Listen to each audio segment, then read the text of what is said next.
Welcome to Ideals Board. On this video, you will learn how to use the Audit Log report.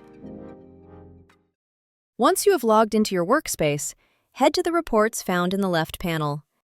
In Reports, you will find the Audit Log, Attendance, and Board Composition reports in the respective tabs along the top.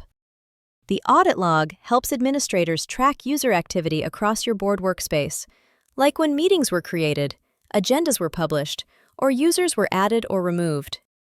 To get specific with your search, use the filters along the top of the page. By selecting Author, you can quickly find the activity you need, refining by group or specific users. Refining by groups or users makes it easy to navigate workspace activity and find what you need quickly. Further refine your report using the Action drop-down. Simply select what you're reviewing, and the report will update automatically. To share the report or read offline, export your reports straight to your computer. Need to review something else? No problem. Click Clear All and the filters will reset, ready for your next task. And now you know how to use the Audit Log to review activity within your workspace.